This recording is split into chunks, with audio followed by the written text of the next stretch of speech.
Một con lợn đen đang ở phần mộ của ông nội. Ta cảm thấy chuyện này quá hoang đường. Chẳng lẽ con lợn này là tới trả thù ông nội ta là thợ giết heo sao? Chỉ nghe bốp một tiếng, bác dùng cây gậy do ông nội ta lưu lại đánh vào người Hắc Trư.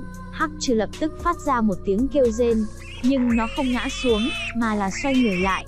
Hai con mắt đỏ như máu đang nhìn chằm chằm bác, ánh mắt của nó quá đáng sợ.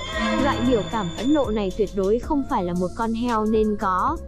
Con lợn đen lao mạnh về phía bác trai, ngay lập tức đánh bác xuống đất, sau đó mở miệng cắn một miếng.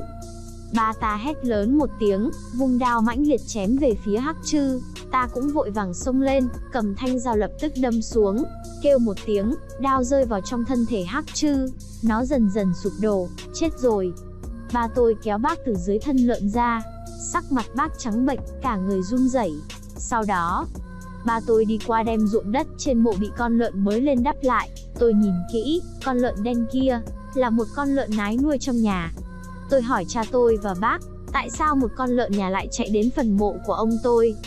Bác run rẩy nói với tôi, con lợn nái này chính là hung thủ hại chết ông nội, giết lợn bị lợn hại chết. Tôi nghĩ rằng đó là trò đùa hài hước nhất trong năm nay. Bác nói con lợn này sẽ thành tinh. Con lợn này là Vương Lão Thái nuôi được mười mấy năm. Câu chuyện về sau thực sự sau khi nghe xong khiến ta khiếp sợ. Thì ra Vương Lão Thái nuôi một con lợn nái, vừa nuôi vừa bán, ăn một nửa bán một nửa, nuôi mười mấy năm. Chỉ là xui xẻo, ông nội tôi bởi vì con lợn nái này quá già, năm ngoái không đẻ nữa, lợn nái không đẻ được thì hết tác dụng, cho nên Vương Lão Thái đành mời ông nội tôi đi giúp bà ấy giết heo. Nhưng con lợn này giống như đã thành tinh. Lúc ông tôi muốn giết, nó đột nhiên đâm vào ông nội và hạ gục ông. Xui xẻo con dao trên tay rơi xuống và đâm trực tiếp vào bụng của mình. Bởi vì nhà ông nội cách bệnh viện huyện rất xa, không đợi đến bệnh viện liền chảy máu mà chết. Khó trách mấy người bọn họ lúc trước không nói nguyên nhân cái chết của ông nội. Ông nội từ nhỏ bái sư học giết heo, mấy chục năm giết heo không biết bao nhiêu, cuối cùng lại chết bởi một con heo. Ta hỏi con lợn này xử lý như thế nào, mọi người nói muốn lấy về chia cho cả thôn ăn thịt gặm xương của nó mới coi như giải hận. Cha tôi lo lắng con lợn thành tinh này ăn sẽ gặp vấn đề, nhưng mọi người không sợ, khăng khăng muốn ăn thịt lợn. Con lợn này không chỉ hại chết ông nội, mà còn dám cắn bác trai. Ba đành phải đồng ý, chúng ta đem heo kéo về thôn, gây xôn xao.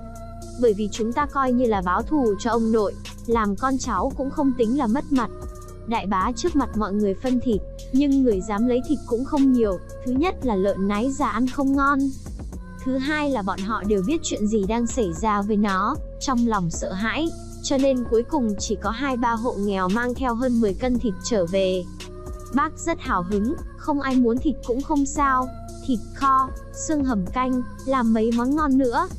Nhưng lúc lên bàn ăn cơm, tôi và ba tôi đều không động đến một miếng, vì nhìn thấy con lợn kia sẽ nhớ tới ông nội.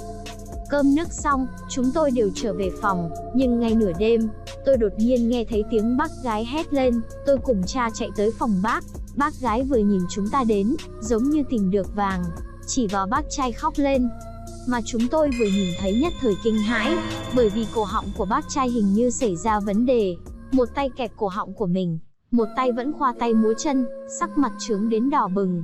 Thế nhưng phát ra tiếng heo kêu, cả người lung lay sắp đổ, đứng không vững. Tôi và mọi người sợ ngây người, bác trai muốn biến thành lợn thành tinh sao?